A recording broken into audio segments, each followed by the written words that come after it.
So are we in a world where we should be stretching? Or are we in a world where we should be thinking about making money by not losing it? Well, this is so. I'll just take a minute.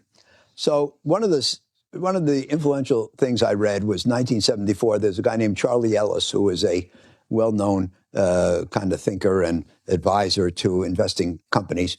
And Charlie wrote an article called "Winning the Loser's Game."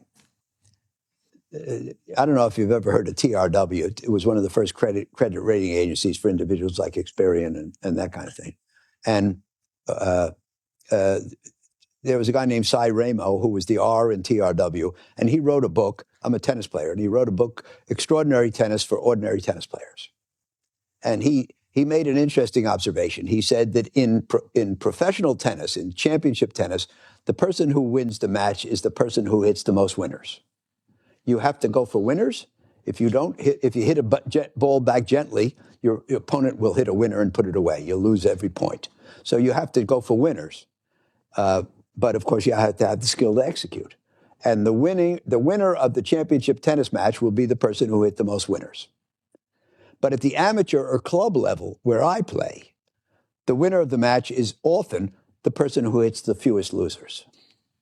Because the club tennis player doesn't have the ability to hit a lot of winners. And in fact, many don't have the ability to keep the ball in play.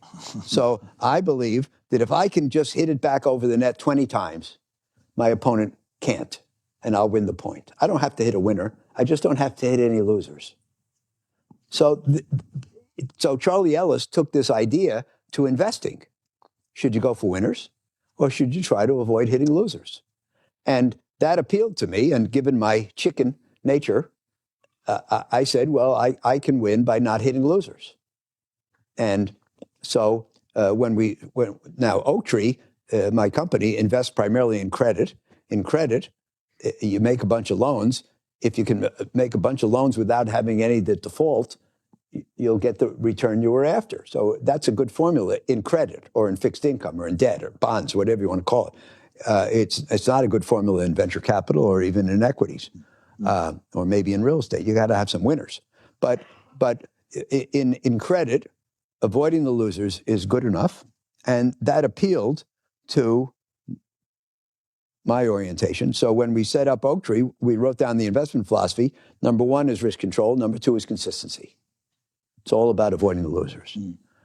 But it's a choice that everybody should make based on their skill level. Look, if the club player tries to hit a bunch of losers, it's going to be a disaster. It should be based on your skill level and your ambition. If you aspire to be a championship player, you should learn how to hit winners and then try to do it. If you don't learn how to hit winners and try to do it, you'll never become a champion. Of course, most people can't. So you have to pick your course, but it has to be the right course for you. Not for me, not for you, not for your parents, but for you. Yeah. And a lot of life is figuring out what you're about and then pursuing life accordingly. Yeah. Most investors believe that to make money in the stock market, you always need to be aggressive. They think the only way to earn big returns is by taking big risks. But legendary investor Howard Marks disagrees. Howard Marks uses a simple tennis analogy to explain this idea. Imagine you are playing against a world-class professional tennis player.